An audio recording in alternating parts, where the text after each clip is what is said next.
तो welcome back again. आज हम लोग शुरू करने जा रहे हैं AIBE 19 के मोस्ट एक्सपेक्टेड MCQs। सो क्वेश्चंस लिखे हैं, ऑप्शंस लिखे हैं, बट आंसर्स जो हैं पहले आपको बताना है। तैयारी हो गई होगी, नहीं हो गई होगी तो इस MCQ सीरीज के थ्रू आपकी तैयारी हो जाएगी। तो स्टार्ट करते हैं। AIBE 19 एग्जाम होने वाला है, डिले होते होते अब 22 दिसंबर है। फर्दर नोटिफिकेशन अगर डेट चेंज का नहीं आता है सो होपफुली 22 दिसंबर को ही एग्जाम होगा। तो स्टार्ट करते हैं। पहला क्वेश्चन मोस्ट एक्सपेक्टेड, मैंने लिस्ट निकाल के रखी है PYQs देख के। तो अब क्योंकि ये ओपन बुक टेस्ट है तो सेक्शन बेस्ड तो आप बुक से रेफर कर सकते हैं, बट उसके अलावा जो आते हैं वो हम देखते हैं। पहला क्वेश्चन है, बता रहा है which of the following is not a negotiable instrument as per NI act. NI act मतलब नेगोशिएबल इंस्ट्रूमेंट एक्ट 1881। चार ऑप्शन दिए हैं, promissory note, hundi, bill of exchange and cheque. फटाफट सोच के रखो कि आंसर क्या होगा। अगर आता है तो ठीक है, नहीं आता है तो आंसर मैं बताऊंगा। नेगोशिएबल इंस्ट्रूमेंट के आधार पे प्रॉमिसरी नोट, हुंडी और bill of exchange negotiable instrument है। नेक्स्ट क्वेश्चन पे आते हैं। Gloucester grammar school case often asked question. ये न सिर्फ AIBE के लिए तो इम्पोर्टेंट है बल्कि अदर एग्जाम्स के लिए भी इम्पोर्टेंट है, बी इट जुडिशरी और be it any other law related pertaining to law exams, ये इम्पोर्टेंट है। तो ये सीरीज देखना वेस्ट नहीं जाएगा। तो ग्लाउसेस्टर ग्रामर स्कूल केस कई बार कई सारे एग्जाम्स में पूछा जाता है। It relates to which of these maxims. Option है डैमनम सिने इंजीरिया, इंजोरिया सिने डैमनम, यूबी जोस इबी रेमेडियम, वॉलेंटी नॉन फिट इंजोरिया। सोचो आंसर, अगर आता है देन इट्स ओके, अगर नहीं आता है तो करेक्ट आंसर इसका है damnum sine injuria. In which case, next question third, in which case section 66E of the IT Act 2000 was struck down by Supreme Court, by the Supreme Court. तो अब यहाँ पे इस तरह के क्वेश्चंस जो हैं वो तो आपको नहीं मिलेंगे बेयर एक्ट में, केस लॉ बेस्ड या मैगजिम बेस्ड, तो इसलिए ये छाट करके निकाल के आपके लिए रखा है। तो बताओ इसका आंसर क्या होगा। In which case section 66A of the IT Act, that is information technology act 2000, was struck down by the Supreme Court of India. Options are Shreya Singhal versus union of India, Kartar Singh versus state of Punjab, KA Abbas versus union of India and D Maneka Gandhi versus union of India. If you know the answer then it's very good, your preparation is very good. If you don't know then mark it and remember it's Shreya Singhal versus Union of India. This is the correct answer, right? Moving forward to the next question.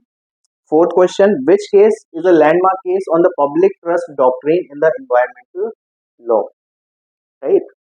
Environmental law, public trust doctrine, landmark case. जब ये word environment आता है ना तो एक नाम हमारे दिमाग में, जो पढ़े लिखे रहते हैं जिनकी तैयारी हुई है उनके दिमाग में आ ही जाता है कि किसने PIL सबसे ज्यादा एनवायरमेंटल लॉ में फाइल की। तो चलो ऑप्शन है इसके, Vellore citizens welfare forum versus union of India, B AP pollution control board versus MB Naidu, C Indian council for enviro legal action versus union of India and D MC Mehta versus Kamalnath. तो जिनकी तैयारी होगी, जो थोड़ा सा भी पब्लिक इंटरेस्ट लिटिगेशन के बारे में पढ़े हैं with pertaining to environmental laws, उनके लिए आंसर जो है पता होगा, that is MC Mehta versus Kamal Nath. Next question पे आते हैं। Fifth question, fifth says in which case the supreme court had explained precautionary principle in detail. इनमें से कौन सा केस है जिसमें सुप्रीम कोर्ट ने प्रिकॉशनरी प्रिंसिपल को डिटेल में एक्सप्लेन किया था। ऑप्शन है A Vellore citizens welfare forum versus union of India, B Olga Tellis versus Bombay municipal corporation, C Indian council for enviro legal action versus union of India and D MC Mehta versus Kamalnath. थोड़ा सा सोचो, अगर answer click हो रहा है तो ठीक है, अगर नहीं हो रहा है तो इसका आंसर जो है precautionary principle Vellore citizens welfare forum versus union of India में डिस्कस किया। क्लियर?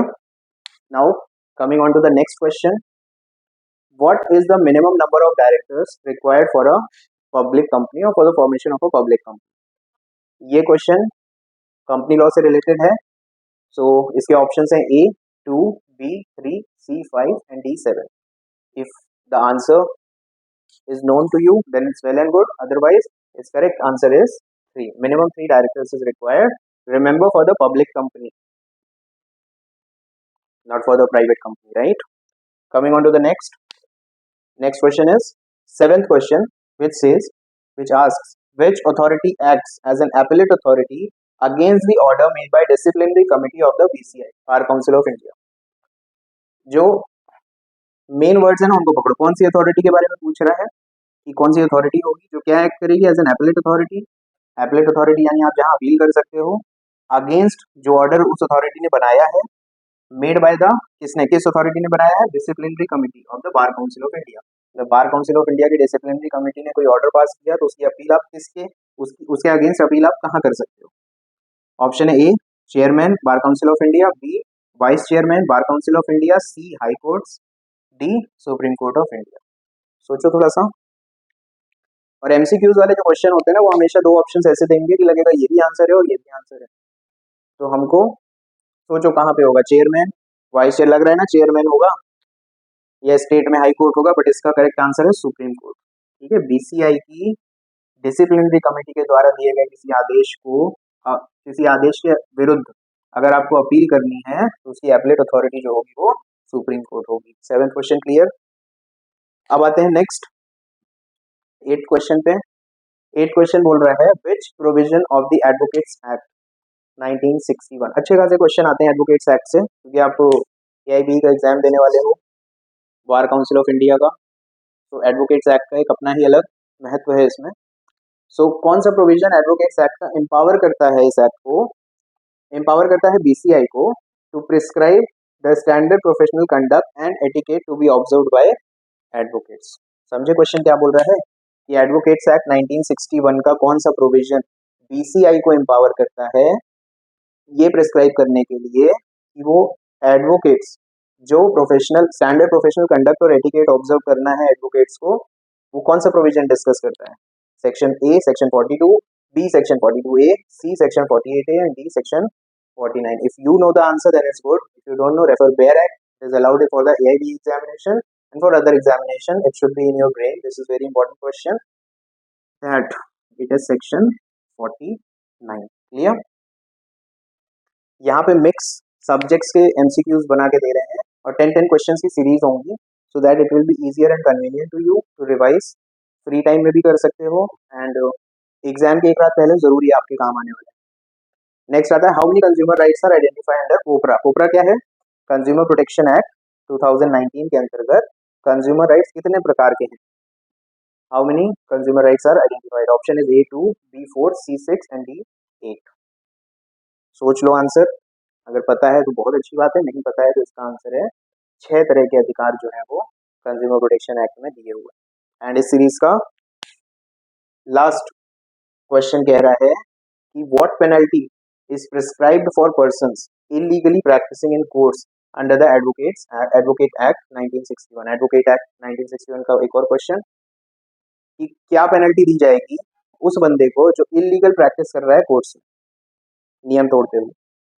ऑप्शन है A imprisonment up to 3 months, B imprisonment up to 6 months, C imprisonment up to 9 months and D imprisonment up to 12 months। थोड़ा सोचो, अगर answer पता है नहीं पता है तो गेस करो, और फिर भी नहीं है तो मैं बता देता हूँ इसका आंसर है B, that is imprisonment up to 6 months। So 11th question what it says, who defined administrative law as a law relating to the control of governmental power, right? Administrative law as law relating to control of governmental power. Options are given: A. Ivor Jennings, B. Wade, C. Casey Davis and D. Garner. Let's see, answer click हो रहा है, अगर नहीं हो रहा है तो the correct answer to this is Wade, right? तो ये याद रखना है, एडमिनिस्ट्रेटिव लॉ में अगर पूछा जाए कि law relating to control of governmental power किसने दिया था, so it is Wade. Next question से इन विच केस, अब ये सब क्वेश्चन देखो बेयर एक्ट लेके जाना अलाउड है, बट ये क्वेश्चंस नहीं मिलेंगे वहाँ, इसके आंसर्स खोजते रह जाओगे मिलेंगे, तो वो फिल्टर आउट करके वैसे क्वेश्चंस निकालें। नेक्स्ट क्वेश्चन बोल रहा है केस बेस्ड है, इन विच लैंडमार्क केस और landmark judgment the supreme court had comprehensively reconsidered. ठीक है, तो एक फैसला आया था उसके ऊपर वापस रिकंसिडरेशन हुई थी, कौन से केस की, SP Sampath Kumar versus union of India की। टाइम कम है इसलिए केसेस के ऊपर ज्यादा डिस्कशन इन डिटेल एलैबोरेटेड नहीं करेंगे, बट एक चीज जरूर याद रखना कि हमारा केसेस के ऊपर, केस लॉस के ऊपर डिटेल्ड एलैबोरेटेड वीडियो जरूर आएगा, अपलोड होगा शॉर्टली। तो कौन सा केस था जिसमें सुप्रीम कोर्ट ने रिकंसिडर किया था, SP Sampath Kumar versus union of India case. Options है JB Chopra versus union of India, L Chandra Kumar versus union of India, R K Jain versus union of India है, S K Sarkar versus Vinay Chandra Mishra. Think for a while whether correct answer comes to you or not. तो इसका correct answer है L Chandra versus union of India. This was the case which got reconsidered after SP Sampath Kumar versus Union of India case. The next question, in which landmark case, again case based question, it was held that principles of natural justice, main gist पकड़ो question की, that were applicable not only, हाँ ये note को बहुत ध्यान से देखना, not only to judicial and quasi judicial functions but also to administrative function. तो क्या है यहाँ का just principles of natural justice, not only, ना सिर्फ judicial and quasi judicial function है बट ऑल्सो ये एडमिनिस्ट्रेटिव फंक्शन. ये किस केस में कहा गया था? AK Kraipak versus union of India, Ram Jawaya Kapur versus state of Punjab, Sonic industries Rajkot versus municipal corporation, या Maneka Gandhi versus union of India. Think for a while. Answer आ रहा है, नहीं आ रहा है अगर, तो the correct answer is AK Kraipak versus union of India. Right. Next very important question, knowledge point of view से भी, फादर ऑफ PIL इनमें से किन्हें कहा जाता है? Father of PIL, who is considered as the father of PIL in India? Justice SR Das, justice VR Krishna Iyer, justice PN Bhagwati, या justice HR Khanna? सोचिए थोड़ा सा, अगर कुछ केसेस आपने पढ़े होंगे, केस लॉज स्टडी किया होगा तो कहीं ना कहीं पढ़ा होगा कि father of PIL justice PN Bhagwati को कहा जाता है. राइट. तो इसका आंसर 14 का C है. नेक्स्ट क्वेश्चन पे आते हैं. Again case, which landmark case में be considered as the first reported case of PIL, पहला reported case public interest litigation का. PIL stands for public interest litigation.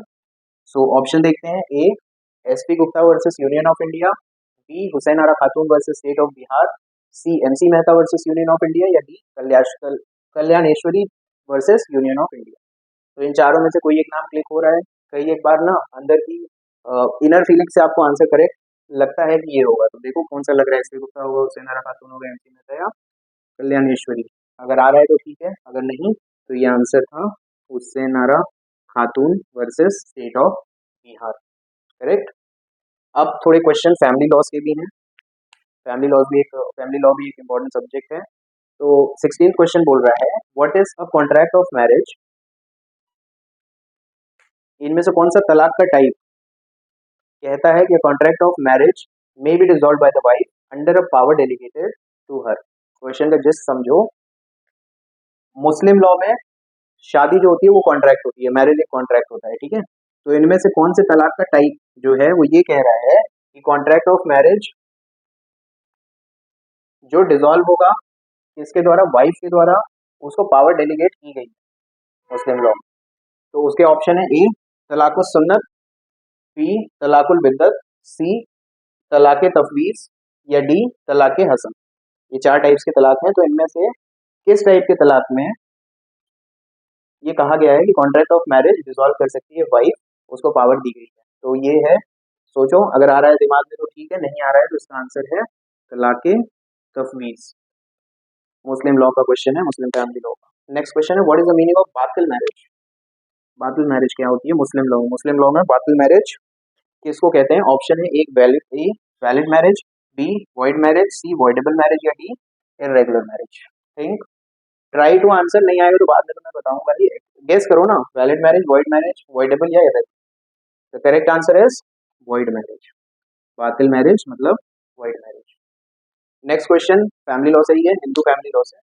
Section 13 sub section 1 Hindu marriage act का क्या चीज provide करता है? Grounds for restitution of conjugal rights, grounds for judicial separation, या grounds for divorce.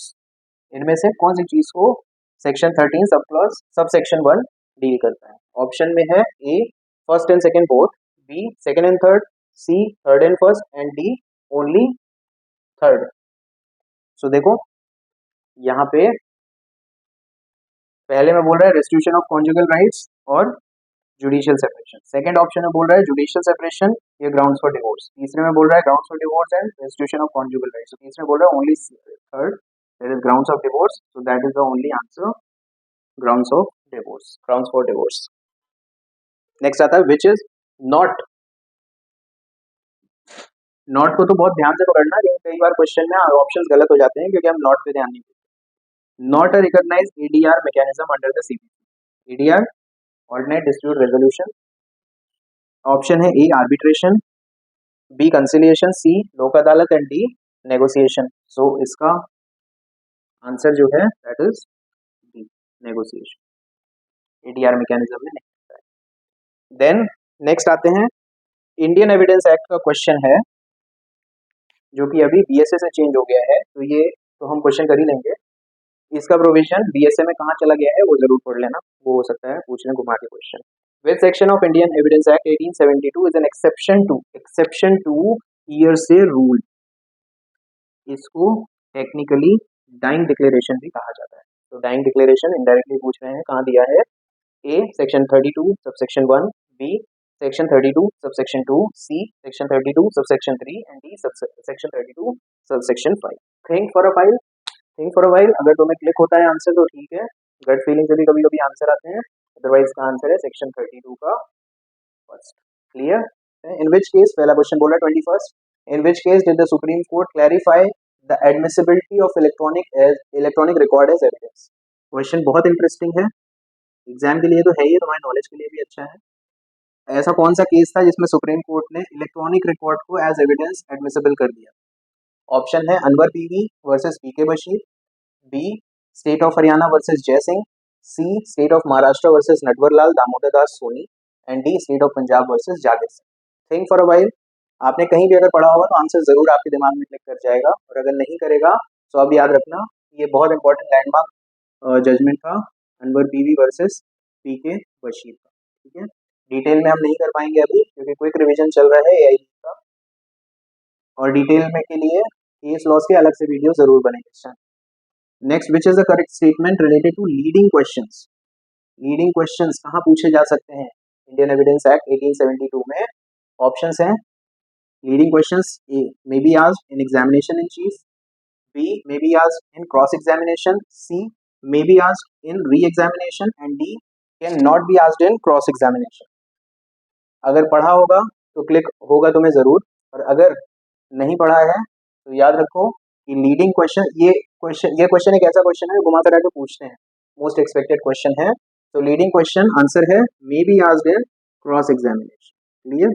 अब चूंकि आईईए चेंज हुआ है बीएसए में, तो ये प्रोविजन कौन से सेक्शन में कहाँ दिया हुआ है इसको भी याद रखो, हो सकता है क्वेश्चन उसमें आ जाए।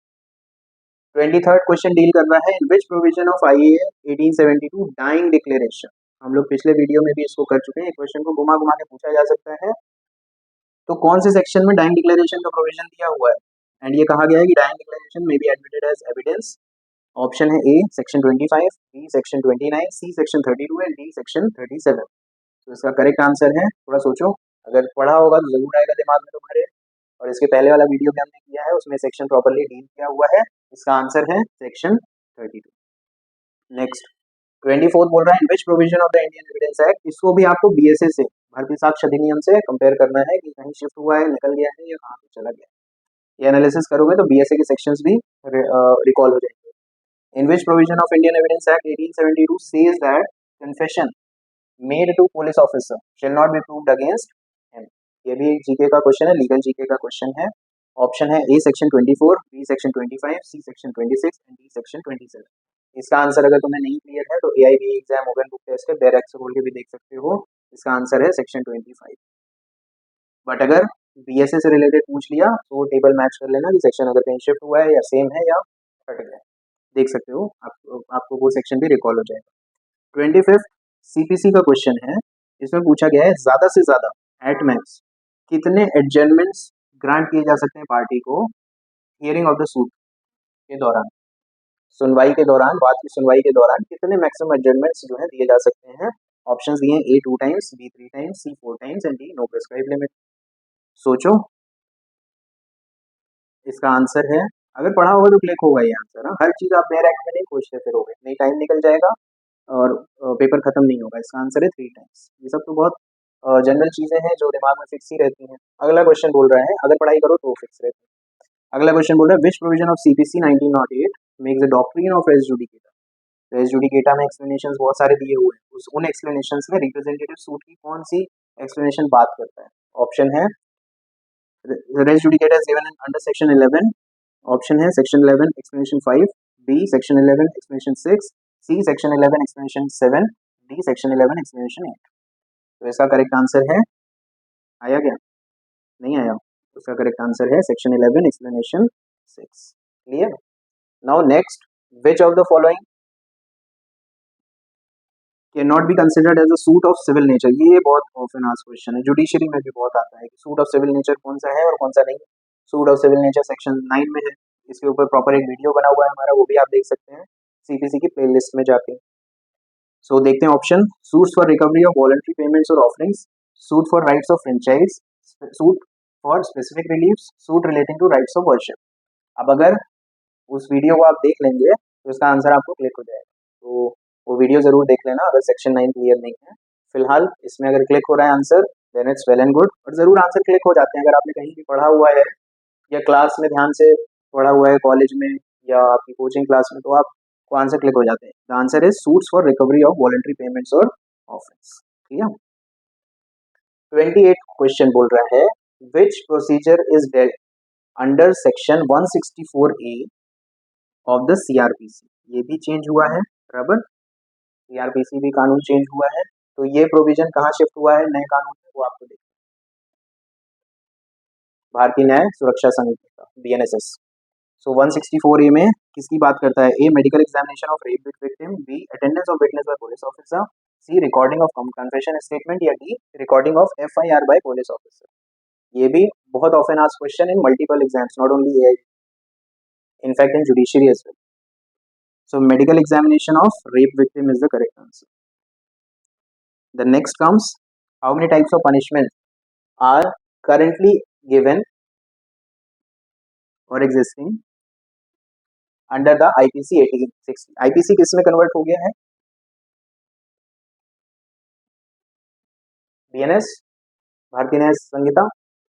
तो देख लेना ये प्रोविजन कहाँ शिफ्ट हुआ है, रिकॉल हो जाएगा वो भी सेक्शन। तो how many types of punishment are currently existing under IPC 1860? Option है A3, B4, C5, D6। सो ये इसका आंसर है 5। इसमें कुछ और पनिशमेंट ऐड भी हो गई है, तो जब आप BNS का सेक्शन करोगे, मैं यहाँ पे इसलिए नहीं बता रहा हूँ क्योंकि थोड़ा सा मेहनत आप भी करो, क्योंकि जब वो पर्टिकुलर सेक्शन आप रिसर्च करके देखोगे ना तो वो प्रोविजन आपके दिमाग में सेट हो जाएगा, इसलिए मैं यहाँ पे नहीं एक्सप्लेन कर रहा हूँ। नेक्स्ट बोल रहा है which doctrine has been applied, interpretation of statute का क्वेश्चन है ये, लीगल जीके का भी क्वेश्चन है कि कौन सी डॉक्ट्रीन अप्लाई होगी, resolve the conflict, root word पकड़ो आंसर अपने आप क्लिक हो जाएगा, बिटवीन दो provision of constitution of India, that is article 25 2B and article 26 clause B। अब देखो रिजॉल्व कन्फ्लिक्ट करने के लिए कौन सी डॉक्ट्रीन होती है, या आपने आपके कॉलेज में पढ़ा होगा, तो यहाँ पे दो प्रोविजन दिए हुए कॉन्स्टिट्यूशन ऑफ इंडिया के, इनके बीच में कन्फ्लिक्ट है, तो रिजॉल्व करने में कौन सी डॉक्ट्रीन लगेगी? A doctrine of harmonious construction, B doctrine of casus omissus, C doctrine of liberal interpretation, या D doctrine of pith and substance. तो इतना पूछने के बाद क्या क्लिक हुआ आंसर? अगर हो गया है तो बहुत अच्छी बात है, नहीं हुआ है तो इसका आंसर है doctrine of harmonious construction. Question number 31 case based question है, in which case it was held that there could be no reservation on single post in the कार्डर।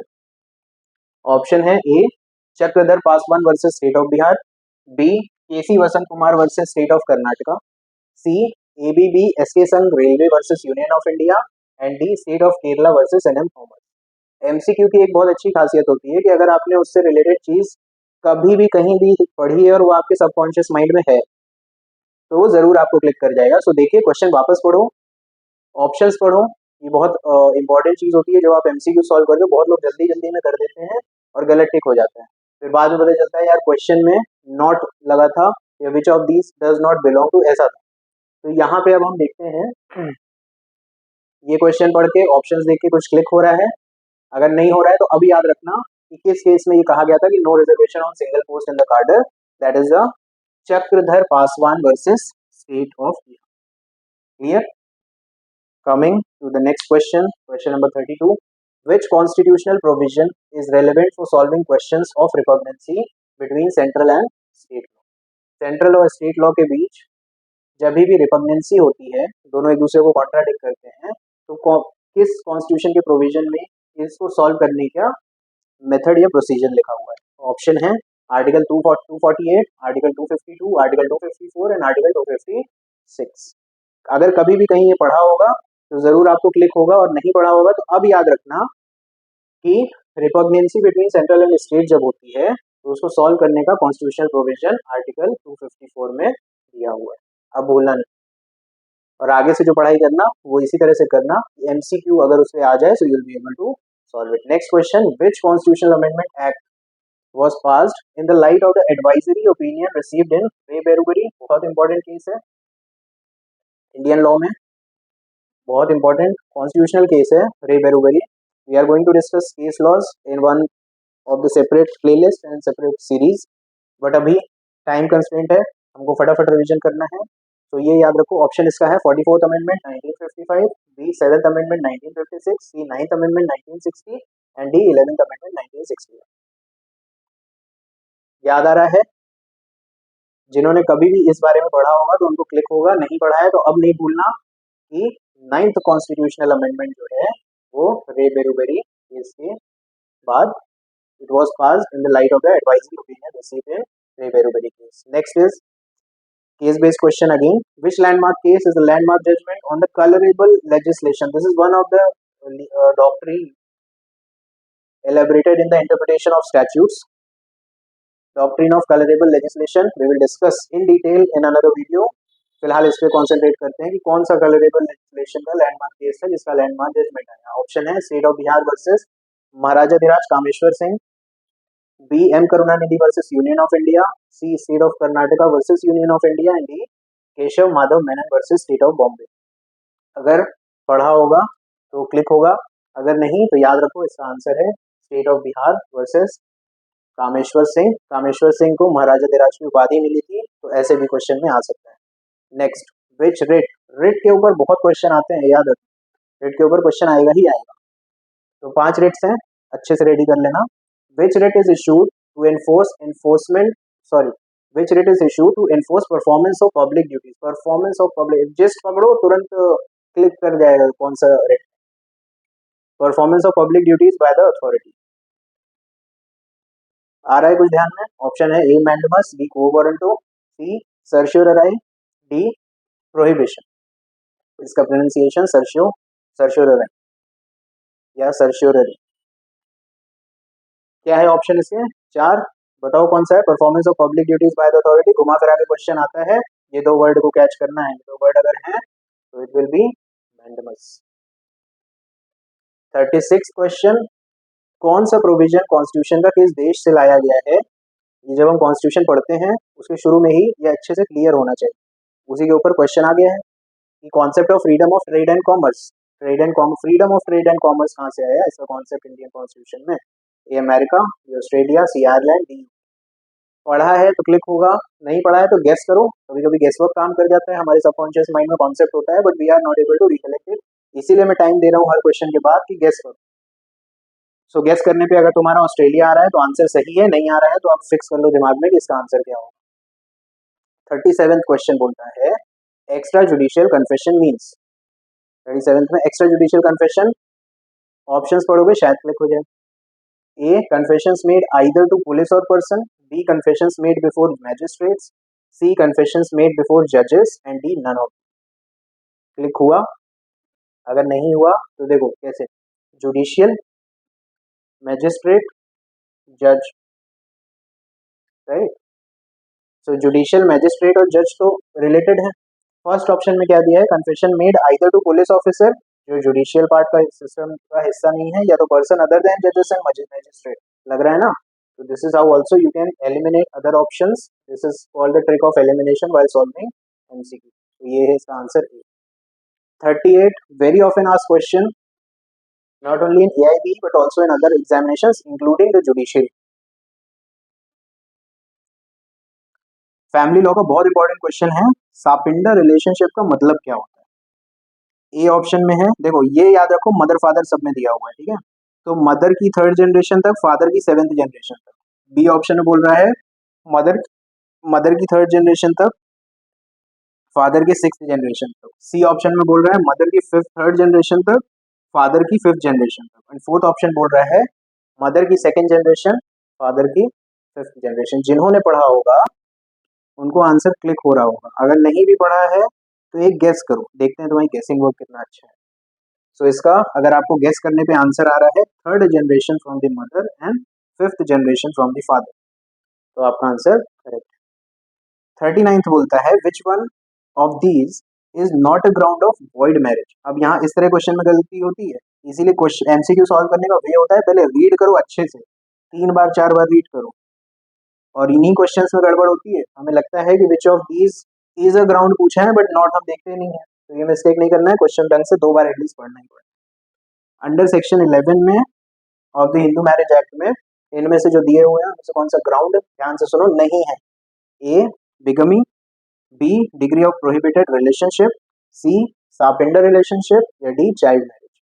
पढ़ा होगा तो क्लिक होगा, नहीं होगा तो गेस करो, और अगर गेस करने पे तुम्हारा आंसर आ रहा है चाइल्ड मैरिज तो तुम्हारा आंसर सही, ठीक है। तो अंडर सेक्शन 11 बिगमी जो है वो एक ग्राउंड है वॉइड मैरिज का, डिग्री ऑफ प्रोहिबिटेड रिलेशनशिप है, सापेंडर रिलेशनशिप है, सापेंडर रिलेशनशिप ऊपर क्लियर हो गया। लास्ट क्वेश्चन इस एपिसोड का, इस सीरीज का, अ मुस्लिम वाइफ में सू, आगे ना वाइफ, फैमिली लॉ का क्वेश्चन, में sue for divorce under the dissolution of Muslim marriage act 1939 section 2, अगर husband has been insane for a period of A 1 year, B 2 years, C 5 years, D 7 years.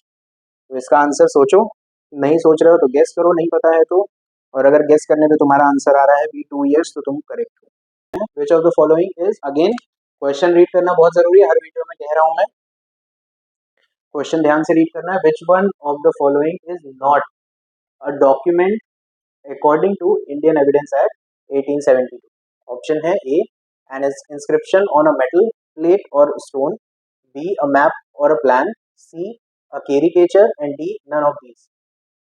Indian evidence act ध्यान से कभी पढ़ा होगा तो subconscious mind से आपको automatically answer आएगा। Read the question again, read the option again, if you know the answer then choose the one, if you don't then guess the one, and if your guesses says none of none of these, so that means correct, क्योंकि इसमें not पूछा हुआ है, तो Indian evidence act के अनुसार ये और ये जो 3 ऑप्शन में दिए हुए हैं तीनों ही इंक्लूड होते हैं डॉक्यूमेंट।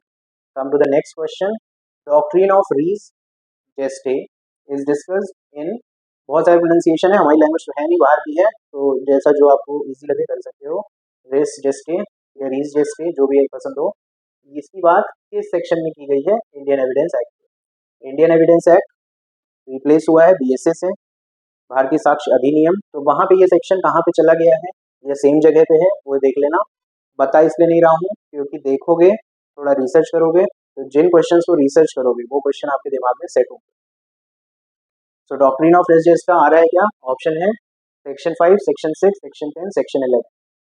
अगर कभी पढ़ा होगा तो अपने आप क्लिक होगा, नहीं पढ़ा है तो अब याद रखना, रीज जेस्टे is included in section 6. Now next question is from CPC. CPC के जितने ऑर्डर्स दिए हुए हैं उनमें से पूछा है कि कौन सा ऑर्डर डील करता है death, marriage and insolvency of parties. Option दिया हुआ है 20, 21, 22 एंड 23। रीड द क्वेश्चन, ये तो आपको बेयर एक्ट से भी मिल जाएगा, अगर आप बेयर एक्ट में फाइंड आउट करेंगे, अगर आपको आंसर क्लियर नहीं है तो इसका आंसर क्या आता है। सो नेक्स्ट क्वेश्चन बात कर रहा है, सीपीसी का क्वेश्चन है, which order deals with the death, marriage and insolvency of parties. Order 20, 21, 22, 23। AIB तो ओपन बुक टेस्ट है, बेयर एक्ट से रेफर करके भी देख सकते हो, वैसे आना चाहिए कि death, marriage and insolvency of parties order 22 में। क्लियर। नेक्स्ट क्वेश्चन बोल रहा है ऑर्डर 6, जो सीपीसी का अगेन क्वेश्चन है, सीपीसी का ऑर्डर 6 जिस प्लीडिंग की बात करता है उसमें प्लीडिंग का मतलब क्या है? Plaint, written statement, both plain and written statement, या none of these? So try to recall or recollect your studies. If answer is known to you, it's good. अगर नहीं तो guess करो, और अगर तुम्हारा guess सी पे आ रहा है तो तुम्हारा सिक्स सेंस काम कर रहा है, कहीं ना कहीं ये आपने पढ़ा हुआ है।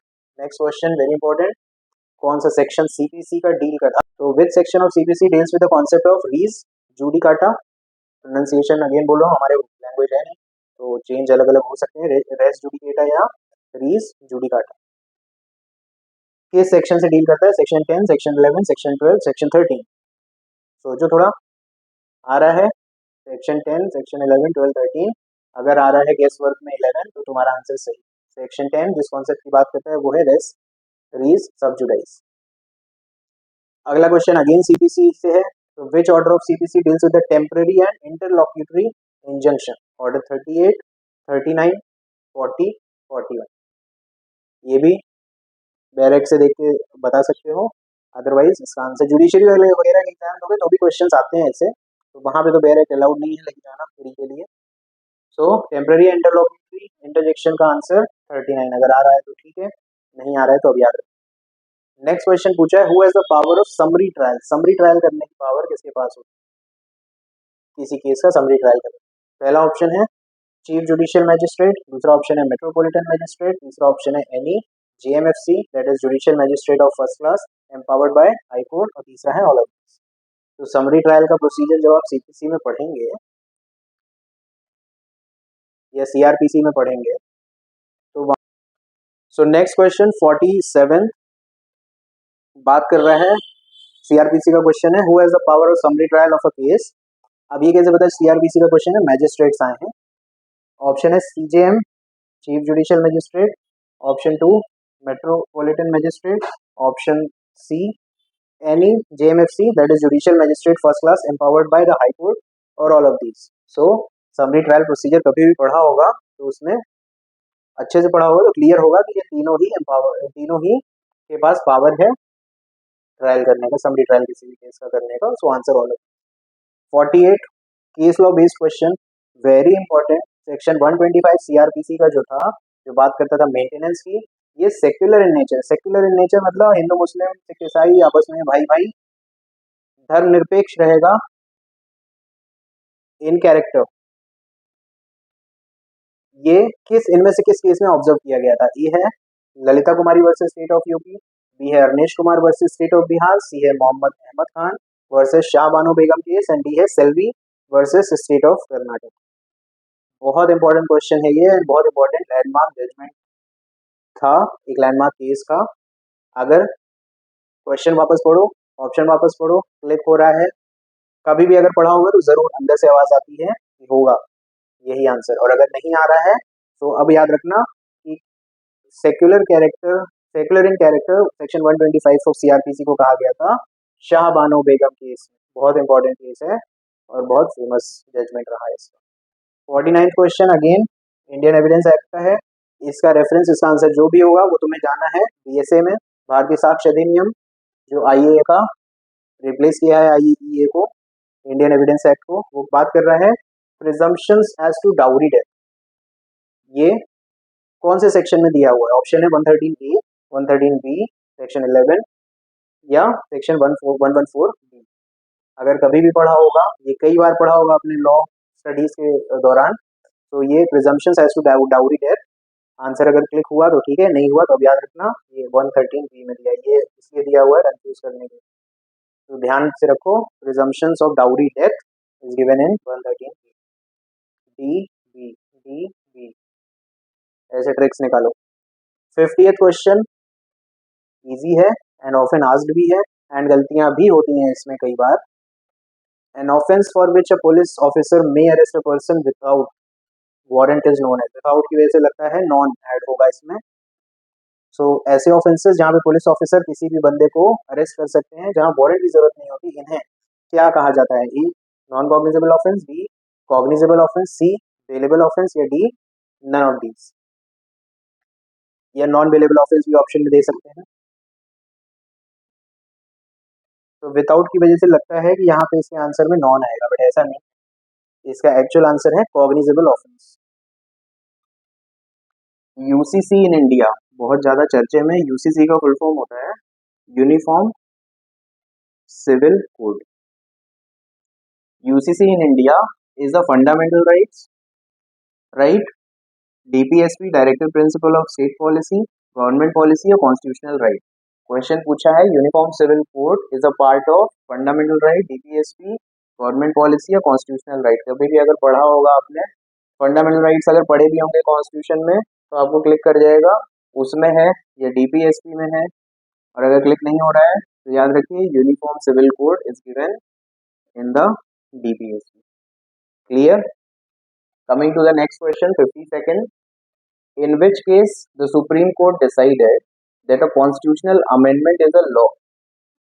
ध्यान से सुनो, क्वेश्चन रीड करना होता है बार बार. बहुत लोग क्या करते हैं कि बिना एक ही बार रीड कर लिया ऐसे ही कैजुअली, ऐसा नहीं करना है. क्वेश्चन रीड करो.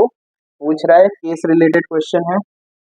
सुप्रीम कोर्ट ने किस केस में डिसाइड किया था कि कॉन्स्टिट्यूशनल अमेंडमेंट जो होता है वो भी एक कानून ही है, उसको कानून की तरह ही ट्रीट किया जाएगा within the meaning of article 13 sub clause 2.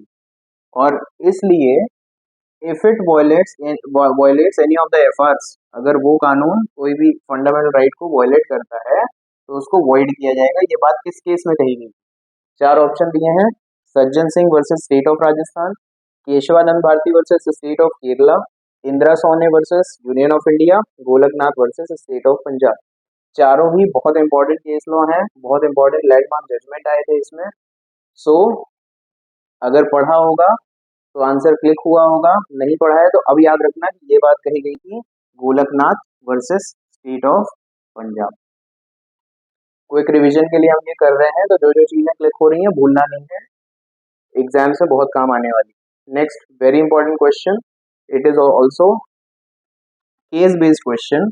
So in which case, ये भी लैंडमार्क जजमेंट था, it was decided that a contract with minor, ये याद रखो, माइनर के साथ कॉन्ट्रैक्ट तो वॉइड होता है, ये तो हमने पढ़ा ही है. ये बात किस केस में हेल्ड हुई थी? ऑप्शन दिया है Carlill versus carbolic smokes ball company, Chinnaiah versus Ramaiah, Mohori Bibee versus Dharmodas Ghose and Harvey versus facie.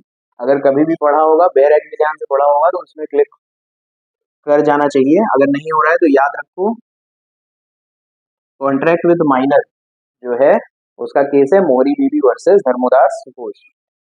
Next question पूछ रहा है which is not a type of IPR. IPR क्या होता है?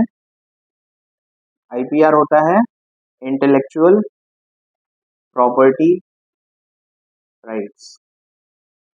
एआईबी का एग्जाम दे रहे हो तो इतना तो पता ही होगा. सो इंटेलेक्चुअल प्रॉपर्टी राइट्स इनमें से क्या नहीं है? A copyright, B patents, C design, D historical indications. तो अगर आईपीआर ध्यान से पढ़ा, अब देखो ये क्वेश्चंस तुमको बेयर एक्ट के अंदर घुस के मिलेंगे नहीं तुम्हें आसानी से, कुछ तो मिलेंगे ही नहीं और कुछ मिलेंगे तो बहुत डीप में जाना पड़ेगा. जैसे मोरी बीवी का केस बेयर एक्ट में तुमको, और नहीं बेयर एक्ट तुम्हें जो है विदाउट शॉर्ट नोट्स तो ये मिलेंगे ही. तो इसीलिए वही मैं फिल्टर करके लेके आ रहा हूँ question. So copyright, patent, design, historical indications, थोड़ा सा लॉजिक लगाओगे ना तो भी पता चल जाएगा. पेटेंट्स हम किन चीजों के लिए आईपीआर इस्तेमाल करते हैं? पेटेंट्स के लिए, कॉपीराइट के लिए, डिजाइन के लिए. हिस्टोरिकल इंडिकेशंस जो है इसमें exclusion. Coming to the next 55th question, it says a person whom the agent names to act for the principal. ठीक है, a person whom the agent names to act for the principal in the business of agency under implied or expressed authority to name. Agency का question है, part of the Indian contract act, अच्छे से पढ़ा होगा तो इसका जवाब आएगा आपको अ person whom the agent names to act for the principal in the business of agency. Question तब तक पढ़ना है जब तक क्लियर नहीं हो आपको उसका, आपकी नेटिव लैंग्वेज में, आपकी मदर लैंग्वेज क्लियर होना चाहिए, बीट हिंदी, बीट मराठी, बीट गुजराती. उसको समझो तो आंसर तक पहुंचने में आसानी होती है थोड़ा. ऑप्शन दिए हैं इसके सब एजेंट, सब्स्टिट्यूटेड एजेंट, एजेंट या प्रोक्योर्ड एजेंट. तो इसका आंसर है, अगर क्लिक हो गया है तो बहुत अच्छी बात है, नहीं हुआ है तो याद रखो इट इज टॉकिंग अबाउट सब एजेंट. यहाँ पे सब एजेंट और सब्स्टिट्यूटेड एजेंट में कंफ्यूजन होता है. सो वो कंफ्यूजन के लिए we will make another video, but यहाँ पे अभी हम एमसीक्यूज फटाफट कंप्लीट करें. फिलहाल याद रखोगी इसका आंसर सब एजेंट है. Next 56, if the factory, factory की बात हो रही है, एम्प्लॉयज मोर देन 1000 वर्कर्स, अगर कोई फैक्ट्री 1000 वर्कर से ज्यादा वर्कर रखती है तो उनको they should appoint qualified dash to carry out the prescribed duty. उनको एक किसी को, ये प्रोविजन है लॉ में, फैक्ट्रीज एक्ट में, किसको अपॉइंट करना होगा? ऑप्शन है सेफ्टी ऑफिसर, बी है वेलफेयर ऑफिसर, सी है डेवलपमेंट ऑफिसर एंड डी है नन ऑफ दीज. ठीक है, तो अब ये दोनों ऑप्शंस ऐसे हैं जो बहुत कंफ्यूजन क्रिएट कर रहे हैं. या सेफ्टी ऑफिसर भी हो सकता है, वेलफेयर ऑफिसर भी हो सकता है, बराबर. जब आप फैक्ट्रीज एक्ट पढ़ेंगे तो वहां पे आपका क्लियर होगा कि इसका आंसर सेफ्टी ऑफिसर है। Next 57, a person who has ultimate control over the affairs of the factory. ठीक है, वो बंदा जिसका अल्टीमेट कंट्रोल होता है किस चीज के ऊपर, अफेयर्स ऑफ द फैक्ट्री के ऊपर, फैक्ट्रीज एक्ट 1948 के अंतर्गत, उसको क्या कहेंगे, ऑक्यूपायर, मैनेजिंग डायरेक्टर, चेयरमैन या मैनेजर। इसमें तो यार सभी ही कंफ्यूजिंग लग रहे हैं, मैनेजिंग डायरेक्टर भी, चेयरमैन भी, मैनेजर भी, ऑक्यूपायर भी, बट जब आप पढ़ेंगे फैक्ट्रीज एक्ट तो उसके अनुसार आंसर आपका होगा occupier. Clear? Coming to the next question, the principle of ubi jus ibi remedium, very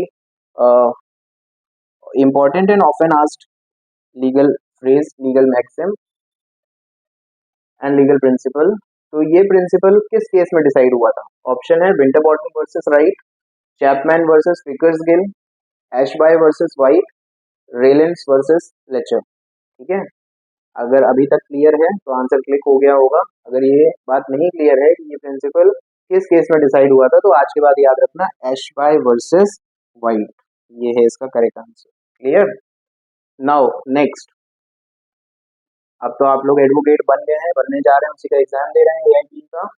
तो सपोज करिए कि एक रोड एक्सीडेंट हो गया, देन बीइंग एन एडवोकेट, आप एक वकील हैं, अधिवक्ता हैं, find the correct way to approach the situation. Situation क्या है? Road accident. तो आप क्या करेंगे, पहले एफआईआर, फिर पिटीशन फाइल, फिर समन करेंगे इंश्योरेंस कंपनी को, या पहले पिटीशन फाइल कर देंगे, फिर एफआईआर करेंगे, फिर समन कर देंगे इंश्योरेंस कंपनी को, या समन करेंगे पहले इंश्योरेंस कंपनी को, फिर एफआईआर करेंगे, फिर पिटीशन करेंगे, और डी एफआईआर करेंगे, समन्स टू इंश्योरेंस कंपनी, या फिर पिटीशन।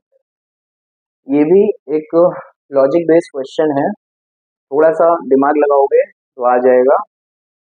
इसका सही आंसर होगा कि हम सबसे पहले एफआईआर फाइल करेंगे, फिर पिटीशन दायर करेंगे, और फिर इंश्योरेंस कंपनी तो है ही इंश्योरेंस देने के लिए, उनको समन किया जाएगा। ठीक है, तो ये है इसका correct sequence. Next is the in which landmark case the advocate was held guilty of professional misconduct. एक लैंडमार्क केस था जहां पे एडवोकेट को गिल्टी, दोष करार दिया गया था प्रोफेशनल मिसकंडक्ट का, क्योंकि उन्होंने फॉर्ज किए थे कोर्ट ऑर्डर को। ऑप्शन है Pratap Narayan versus YP Raheja, Vikramaditya versus Jamila Khatoon, Babulal Jain versus Subhash Jain, and Pankajan versus BH Chandrashekhar. इसका करेक्ट आंसर जो है will be Babulal Jain versus Subhash Jain. Now we are going to start with the 61. Let's see what it says. The minimum number of members required for registration of a trade union. Trade union के registration के लिए minimum number कितने चाहिए members?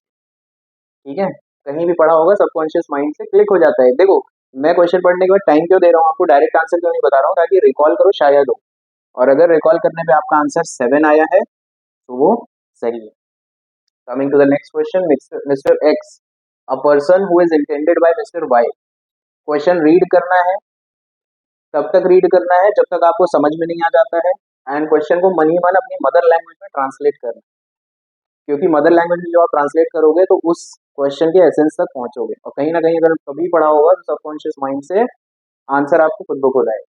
तो देखो, mister X, a person who is intended by mister Y and originator to receive the electronic record under the IT act. IT जिनका intention है, who is intended by mister Y and mister Y originator है, इन्होंने mister x को intend किया यानी appoint किया, या उनके बारे में सोचा कि इनको बताएंगे टू किस चीज के लिए, कि भाई इलेक्ट्रॉनिक रिकॉर्ड को रिसीव करना है। तो ऐसी सिचुएशन में इनको क्या कहा जाएगा, इंटरमीडियरी, ओरिजिनेटर्स एजेंट, एड्रेसी या की होल्डर। आईटी एक्ट का क्वेश्चन है ये। तो यहाँ पे आएगा mister X, a person who is intended by mister Y and originator to receive the electronic record under IT act known as addressee आएगा, technical legal language में IT act. Clear? Coming to the next, very often asked question about corporate veil. Corporate veil अगर act एक पढ़ा होगा तो click हो जाएगा answer किससे रिलेटेड है। सो डॉक्ट्रिन ऑफ लिफ्टिंग और piercing the corporate veil is associated with labour law, company law, banking law या service law. Let's see whether you have chosen the correct answer or not. This is the correct answer. Match with your answer, match the answer you have chosen, company law, corporate veil, company law. Next question, Indian family law से, Indian Christians can obtain divorce under, Indian Christians can obtain divorce under special marriage act, Christian marriage act, Indian divorce act, special marriage act. पढ़ा होगा अगर family law अच्छे से, तो Christians option भी यहाँ पे जो दिए हैं बहुत ऐसा लग रहा है यार, स्पेशल मैरिज भी होगा, क्रिश्चियन मैरिज भी हो सकता है, इंडियन डिवोर्स और स्पेशल मैरिज एक्ट, राइट। सबसे कम ध्यान किस पे जा रहा है, सबसे कम ध्यान मेरा तो इंडियन डिवोर्स एक्ट में जा रहा है, लेकिन सही आंसर वही, ठीक है। क्रिश्चियन मैरिज एक्ट डिवोर्स की बात नहीं करता, तो इंडियन क्रिश्चियंस ऑब्टेन कर सकते हैं divorce Indian divorce act. Next question again family law का क्वेश्चन है, HMA is the Hindu marriage act, तो which one is not a ground for divorce in the Hindu marriage. अब आप देख रहे हो ये सारे क्वेश्चंस जो हैं ये आपको वेयर एक्ट ढूंढने में नहीं मिलेंगे, क्योंकि कोई सेक्शन मेंशन नहीं है, कोई पार्ट मेंशन नहीं है, और बहुत डीप में घुसना पड़ेगा आपको, तो आपके पास टाइम तो लिमिटेड है, तो इसलिए कुछ क्वेश्चंस ये जो हैं वो बेसिक नॉलेज के क्वेश्चंस हैं, ध्यान में रखो। विच वन इज, क्वेश्चन रीड करने इसलिए बोलता हूँ कि जल्दी जल्दी में आप जो सॉल्व करते हैं ना एमसीक्यू, तो ये पढ़ जाते हैं कि विच one is ground for a divorce in HM, और फटाफट फटाफट में आंसर को ये क्लिक कर दें। अरे नॉट लिखा है भाई, ध्यान से पढ़ो। Which one is not a ground for divorce in the Hindu Marriage Act? Mental disorder, venereal, communicable disease, incurable unsound mind, या living separately for less than 3 months. Think, answer आया कोई दिमाग में? अगर जो दिमाग में आंसर आया है वो living separately for less than 3 months है, तो वो आंसर करेक्ट है। ये तीनों ही ग्राउंड्स हैं डिवोर्स के हिंदू मैरिज एक्ट में। नेक्स्ट क्वेश्चन, ऑडी ऑल्ट्रम पार्टम, ठीक है। ऑडी ऑल्ट्रम पार्टम लीगल मैक्सिम है, इसका मतलब पूछा है। ए ऑप्शन में दिया है, a person can not be condemned without being heard. B option दिया है, an adjudicating authority must give a speaking order. C option में दिया है, no man can be a जज in his own case, and D में दिया है, no one should fear the courts. So आ रहा है दिमाग में आंसर, थोड़ा सा लॉजिक लगा हुआ है तो आंसर आपको आ जाएगा। Audi word is related to audio, audio is related to listening, see audi heard, ठीक है। कुछ ऐसे लॉजिक लगाना भी सीखो, आंसर सही मिलेगा। ये आंसर है इसका सही। Next question, very often asked question, very important case, Ridge versus Baldwin case deals with the principle of corporation, A, B natural justice, C state liability, D delegated legislation. सोचो थोड़ा सा, आ रहा है answer, Ridge versus Baldwin case deals with the principle of natural justice, this is the correct answer. Next question, which of the following writ, मैं आपको बता चुका हूँ पहले भी कई एक वीडियो में कि रिट से क्वेश्चन जरूर आते हैं और पूछे जाते हैं, तो बहुत अच्छे से प्रिपेयर करना है, समझना है कॉन्सेप्ट्स ऑफ रिट को। So which of the following writ can be issued against usurpation of public office, A mandamus, B certiorari, C quo warranto, and D prohibition. क्या होगा इसका answer? Which of the following writ can be issued against usurpation of public office, A mandamus, B certiorari, C quo warranto, D prohibition. इसका answer है public office से related है quo warranto. Rate के question पहले वाली series में भी आए हैं, अगर फर्स्ट टाइम वीडियो देख रहे हैं तो ये सीरीज को कंप्लीट करो 1 से लेकर के onwards.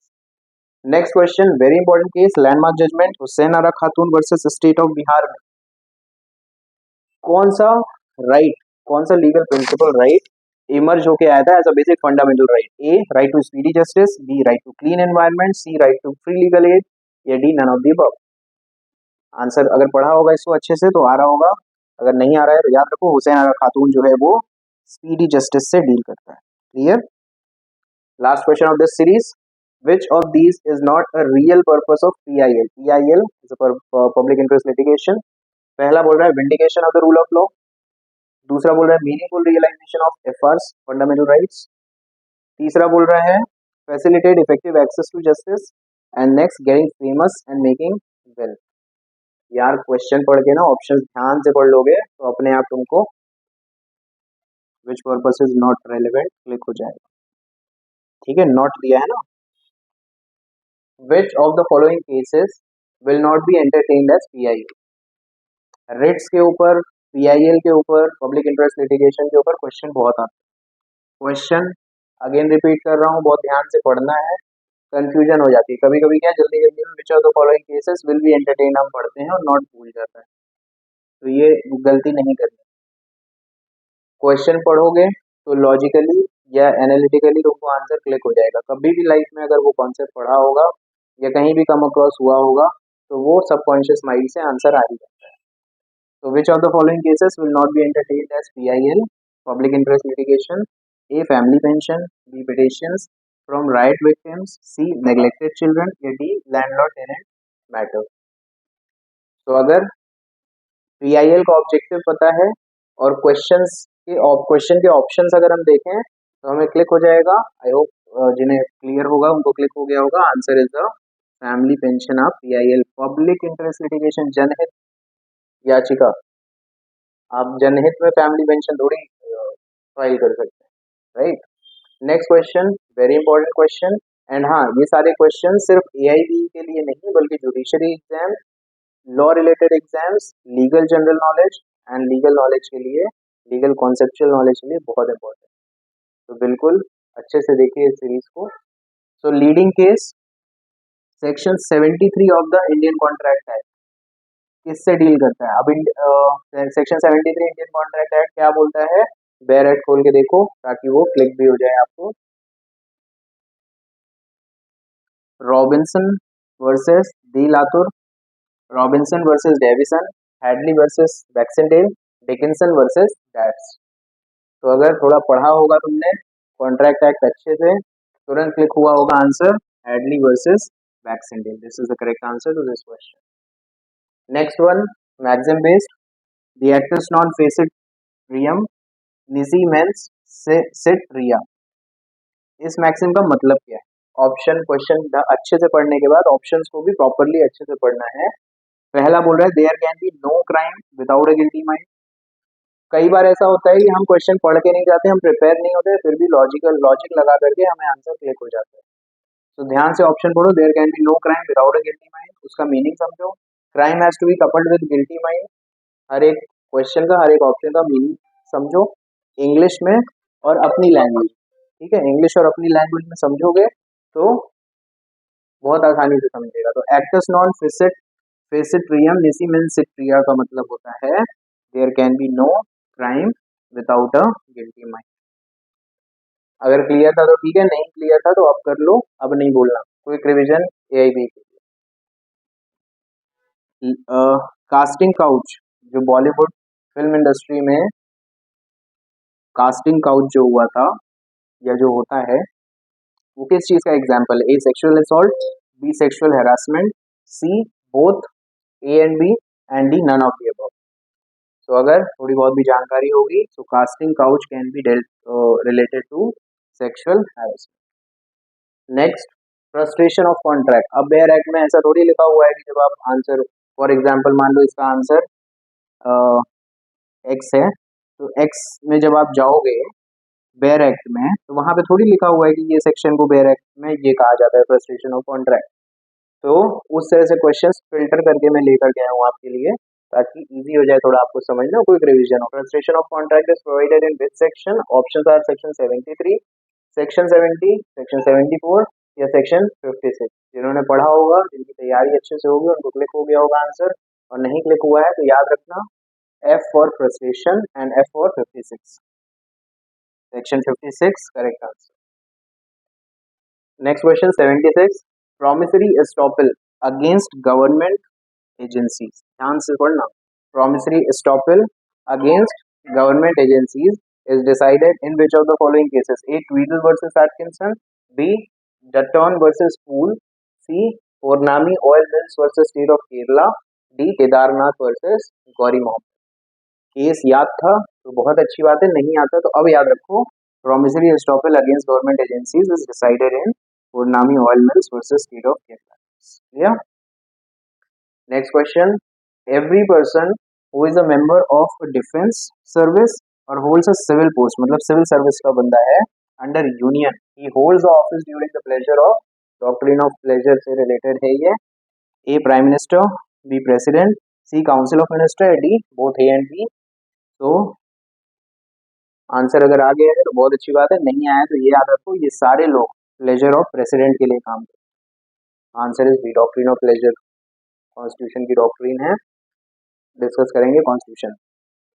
Next, national commission of consumer protection is composed of A 5 members, B 6 members, C 7 members, D 8 members. So National Commission Consumer Protection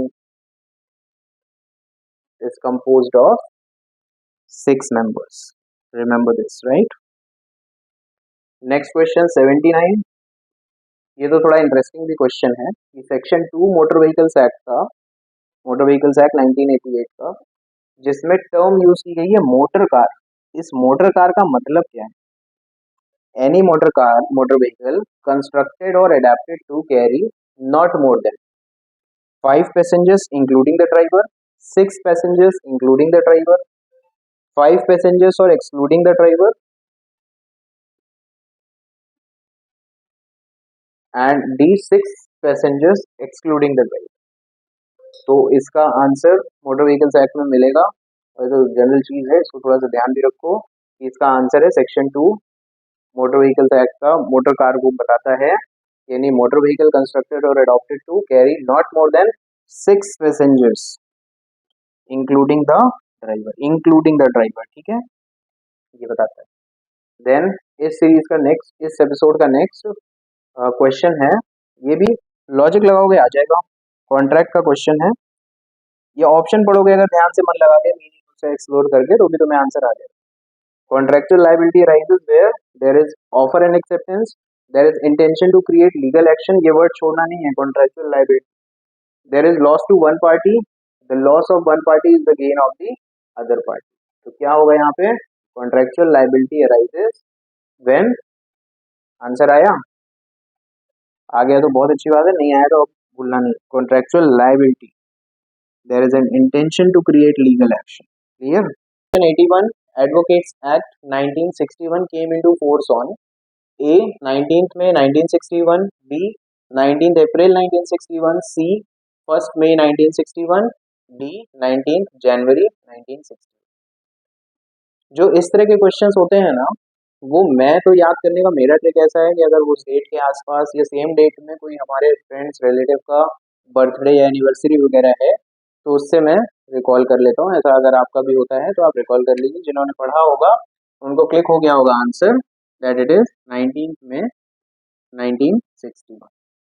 next question says what is the leading decision in the case of Maneka Gandhi versus union of India, one of the most important cases and most important case जिसके ऊपर question आते हैं हर exam में। Option दिया है A right of hearing, B freedom of speech, C delegated legislation and D rule of evidence. So जिनका prepare होगा उनको आंसर पता चल गया होगा, अगर नहीं प्रिपेयर हैं तो अब देखिए, Maneka Gandhi versus union of India बहुत इंटरेस्टिंग केस था, उससे leading decision right to hearing को लेके हुआ था। नेक्स्ट क्वेश्चन आता है, the Indian evidence act 1872 came into force on, चार डेट, अगेन डेट वाला question, 6 October 1860, B 15 March 1874, C 1 September 1872 and D 1 August 1876। So इसकी जिसको जानकारी होगी आंसर आ गया होगा, नहीं आया तो ये याद रखो, ये हमारे टीचर का बर्थडे था तो इसलिए ये डेट मुझे याद है, ठीक है। Then next 84 provision for settlement of dispute outside the court, out of court settlement सुना होगा ना, सीपीसी में इसका एक सेक्शन दिया हुआ है कि आउट ऑफ कोर्ट सेटलमेंट का प्रोसीजर प्रोविजन कहाँ दिया हुआ है, A section 89, B section 151, C section 151 A and D 151 B. So जो प्रिपेयर होंगे उनको क्लिक हो गया होगा answer, it's section 89। Coming to the next question, question number 85, the famous pronouncement of Delhi high court regarding, very important case, constitutional validity of section 377 IPC. It was reversed by Supreme Court in A Nas Foundation versus Union of India, B Nas Foundation versus Government of NCT of Delhi, C Shabnam Hashmi versus Union of India and D Suresh Kumar Kaushal versus नास foundation. बहुत important landmark judgement था and बहुत important case भी है, जिनको मालूम होगा उनके लिए आंसर है बी, जिन्हें नहीं मालूम है अब याद रखो कि constitutional validity of section 377 IPC, जो जिसके ऊपर दिल्ली हाई कोर्ट ने फैसला दिया था, सवाल ध्यान से पढ़ना, उस फैसले को रिवर्स किया था सुप्रीम कोर्ट ने किस केस में, ये है सवाल। तो बहुत ध्यान से सवाल को पढ़ो, क्योंकि कभी कभी गलतियां हो जाती हैं अगर हम सवाल अच्छे से नहीं पढ़ते हैं या ऑप्शंस अच्छे से नहीं पढ़ते। Next question very important, CPC में constructive res judicata is contained in. अब रीज जुडिकेटा सेक्शन 11 का है, this is sorted, but constructive res judicata किस एक्सप्लेनेशन में दिया हुआ है, ये सवाल कर रहा है। First A option is explanation third, B option is explanation six, C option is explanation seventh and D option is explanation fourth. तो जिनका प्रिपेयर होगा they know the correct answer is explanation fourth. Clear? Now provisions of section 10, section 10 किसकी बात करता है? Race सब्जुडाइज, res sub judice या stay of suits की, right? तो ये डायरेक्टरी है A, B mandatory, C non mandatory या डी डिस्क्रिशनरी। तो द प्रिपेयर्ड वन, अगर ये याद नहीं है तो थोड़ा सा लॉजिक लगाओ, तुमको आंसर खुद मिल जाएगा। Stay of suits mandatory in nature होता है, ठीक है। Then in which case quick revision कर रहे हैं हम, अभी देख लेंगे तो हमें एग्जाम के टाइम तक याद रहेगा। सारे क्वेश्चन नहीं तो कुछ तो याद रहेंगे ही ना, फायदा तो होगा ही। तो in which case the supreme court held that investigation officer should be allowed to refer to records of investigation. ये बात तो बड़ी लाजमी सी बात है, बड़ी लॉजिकल बात है कि इन्वेस्टिगेशन ऑफिसर को तो आपको अलाउ करना पड़ेगा रिकॉर्ड्स ऑफ इन्वेस्टिगेशन रेफर करने के लिए, चेक करने के लिए। ये बात सुप्रीम कोर्ट ने केस में कही थी, वही पूछा है कि किस केस में कही थी। ऑप्शन दिए हैं, state of Karnataka versus Yerappa Reddy, B Mohammad Khalid versus state of Bengal, C Baburam versus state of UP and D state of Rajasthan versus Om Prakash. कभी भी अगर ये चीज आपने वीडियो के थ्रू या लेक्चर के दौरान कॉलेज में क्लासेस में या कहीं बुक में पढ़ा होगा तो क्लिक हो जाएगा आंसर। अगर नहीं हो रहा है तो अब याद रखना, state of Karnataka versus Yerappa Reddy में ये बात कही गई। नेक्स्ट बहुत इंपॉर्टेंट क्वेश्चन, और गलतियां हो जाती हैं इस क्वेश्चन में अक्सर। पूछ रहा है साइबर क्राइम, साइबर क्राइम का नेचर पूछ रहा है, cyber crime is dash in nature. A option है टेंजिबल, बी ऑप्शन है इनटेंजिबल, सी ऑप्शन है डिफाइंड, डी ऑप्शन है नन ऑफ द अबव। सो ये भी लॉजिक थोड़ा सा लगाओगे तो पता चल जाएगा, cyber crime is intangible. Clear? Now comes last question of this episode, in which case Supreme Court first of all made an attempt to look into the question। लंबे क्वेश्चन आते हैं ना तो पढ़ो, पार्ट्स में डिवाइड करके पढ़ो और तब तक पढ़ो जब तक समझ में नहीं आए क्वेश्चन भी और ऑप्शन भी, नहीं तो अटेम्प्ट गलत हो जाए। तो in which case Supreme Court first of all made an attempt to look into the question regarding the extension to the right of life, to the right to health and other hygienic condition। किस case में supreme court ने सबसे पहल की थी, to made an attempt to look into the question regarding the extension. ये है just question, extension to the right to life, to the right to health and other hygienic condition. पहला है rural litigation and entitlement Kendra versus state of Uttar Pradesh, B option बोल रहा है MC Mehta versus union of India, C option बोल रहा है वसंत कु Vikas versus state of Karnataka and D option बोल रहा है F K Hussain versus union of India. So अगर कभी किसी ने व्यूअर्स जो देख के जिन्हें आंसर आ रहा है कभी ना कहीं पढ़े होंगे और नहीं पढ़ा है तो ये याद रखो, ये बात जो है A option rural litigation versus entitlement Kendra versus state of UP में। The rule of last opportunity was laid down in which of the following cases. तो अगर कभी ये पढ़ा होगा तो इनर सबकॉन्शियस माइंड से आंसर आता है, logic and analytical based question पे भी आंसर आपको क्लिक करता है। जस्ट आपको ध्यान रखना है कि ऑप्शंस और क्वेश्चन दोनों बहुत ध्यान से और कई बार पढ़ना है जब तक समझ में। तो रूल ऑफ अपॉर्चुनिटी याद रखो, ये केस अगर आपको आंसर पता है देन इट्स गुड, अदरवाइज अब याद रखना कि rule of last opportunity was let down in case Davies versus Mann. Clear? जो एक बार सेट हो रहा है उसको दिमाग में फिट कर लो ताकि क्विक रिवीजन वीडियो सीरीज है ये, ताकि एग्जाम के एक रात पहले या एक दिन पहले आपके ये काम आ सके। Next question, the rule of strict liability fix हो गया। Rule of last opportunity, Davis versus man. Rule of strict liability is based in the decision in which of the following cases? Options are A. Donog versus Stevenson, B. Raylands versus Fletcher, C. Holmes versus Ashford, and D. None of the above.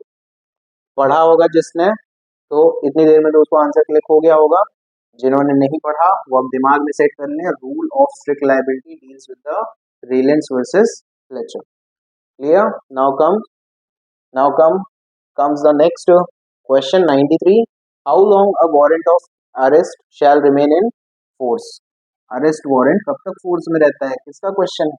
CrPC का, जो convert किस में हो गया है? BNSS में। CrPC का full form criminal procedure code, BNSS भारतीय न्याय सुरक्षा संहिता। तो भैया ये कब तक रहेगा? ऑप्शन है ए 6 ईयर्स, बी 10 ईयर्स, सी 12 ईयर्स, डी अंटिल एग्जीक्यूटेड और कैंसिल।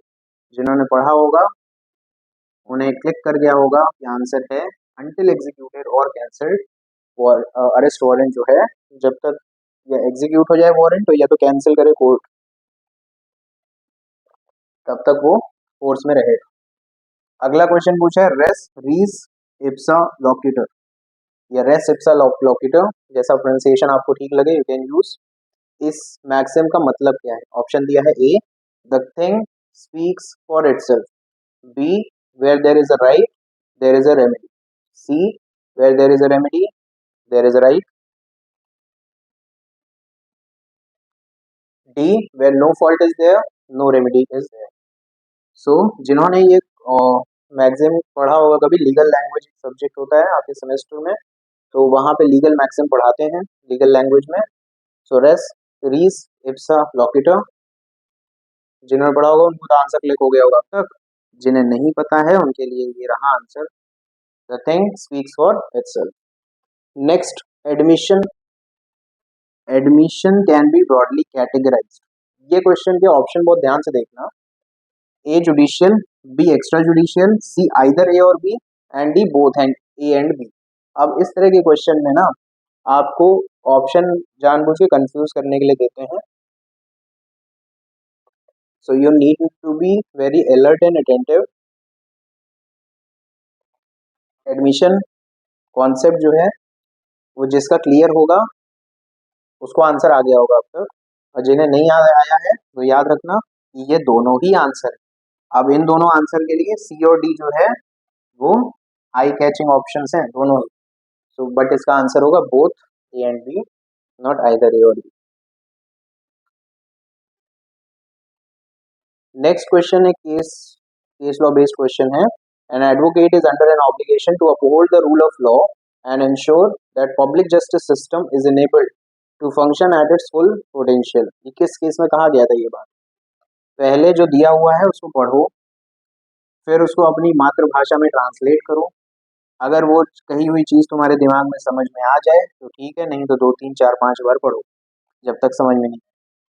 फिर अगर ये बात कभी तुमने इन केसेस के बारे में सुना होगा, पढ़ा होगा तो ही क्लिक होगा, नहीं तो ये याद नहीं रहने वाली चीज़, ठीक है। इसमें आप एनालिटिकल एंड लॉजिकल जैसा कुछ है ही नहीं। केस लॉ दिया है, ये बात कही है, अगर पढ़े होंगे पर्टिकुलर केस लॉ तो उसमें से क्लिक होगा। तो अब याद रखो, advocate is under an obligation to uphold the rule of law and ensure, just पकड़ो, public justice system is enabled to function at its full potential. हिटमैन Lal Khan versus Ishwar Prasad Arya, B OP Sharma versus high court of Punjab and Haryana, C DP Shukla versus state of UP, या D Shamsher Singh Bedi versus high court of Haryana. जिन्होंने पढ़ा होगा अब तक आ गया होगा आंसर उनको, और जिनका नहीं रेडी है उनके लिए OP Sharma versus high court of Punjab and Haryana, ठीक है।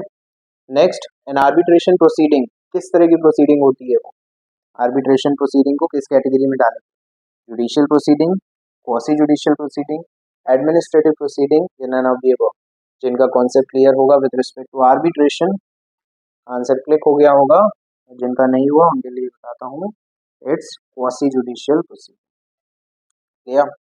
Next, right to property, was eliminated from the list of FRs. कई बार ऐसा होता है कि यार यार ये क्वेश्चन आ जाए, राइट टू प्रॉपर्टी का सेक्शन याद है मुझे, नहीं है तो बेयर एक्ट से देख लूंगा, नहीं तो आता है, अरे भाई आगे खुद देखो तो क्या दिया है। Right to property was eliminated from the list of fundamental rights during the tenure of, लो भाई अजीब ही क्वेश्चन दे दिया। प्रधानमंत्री पूछ लिए कौन थे, ए Indira Gandhi, B Charan Singh, C Rajiv Gandhi and D Morarji Desai. So constitution जब हम पढ़ते हैं तो कॉन्स्टिट्यूशनल अमेंडमेंट अगर हम प्रॉपरली पढ़ते हैं तो उसके चार्ट में मैं तो बनवा के देता हूँ साइड में एक कॉलम जहाँ पे कौन सा अमेंडमेंट कब हुआ था, तो वहाँ प्राइम मिनिस्टर्स के नाम में लिखवा देता हूँ, तो इस तरह से याद रहते हैं। तो इसका करेक्ट आंसर जिनका प्रिपेयर होगा उन्हें आ गया होगा, जिनका नहीं उनके लिए है मोरारजी देसाई, याद रखना। Then yet again very important question from the constitution, the objectives resolution adopted by the constituent assembly। अब यहाँ तक पढ़े, यहाँ तक आगे अरे भाई आता है, इसकी डेट भी आती है मुझे, इसके बारे में तो पता है, आ जाएगा, अरे यार हम आगे पूछता है।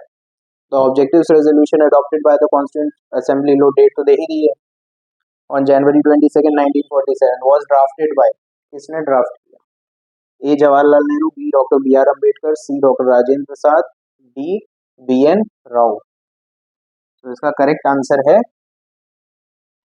क्लिक हो गया ना जो पढ़े लिखे हैं, जो जिनका कॉन्स्टिट्यूशन अच्छे से रेडी है। सो इसका सही आंसर है जवाहरलाल नेहरू। चारों ऑप्शन बहुत आई कैचिंग है, अगर पढ़े नहीं होगे तो अच्छे से, और अगर प्रॉपरली तुमने स्टडी किया होगा तो जवाहरलाल नेहरू क्लिक हो जाएगा। Then ground of error of law apparent on the face of the record, किस रिट से कनेक्ट करता है, फिर बता रहा हूँ PIL रिट, ये सबसे क्वेश्चन तो भरे रहते हैं, फिर से घुमा फिरा के पूछ लिया question. The ground of error of law apparent to the face of the record, record या रिकॉर्ड दोनों ही प्रोनाउंसिएशन ठीक है। एक quo warranto, mandamus, habeas corpus, certiorari, क्या लग रहा है, ये दे सकते हो एनालिटिकल एंड लॉजिकल, अगर आपके पांचों रेट्स के कॉन्सेप्ट्स क्लियर है ना तो थोड़ा सा मेहनत और थोड़ा सा दिमाग खर्च करोगे तुम्हें आंसर मिल जाएगा इज सर्शियोररी। सो दैट्स मिल जाएगा is certiorari. So that's it. I hope this video is going to help you in your AIB exam. Thanks for watching and keep watching and happy studying.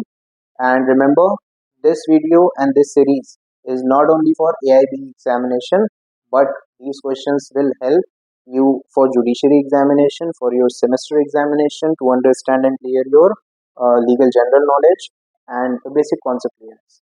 Happy studying. Thank you.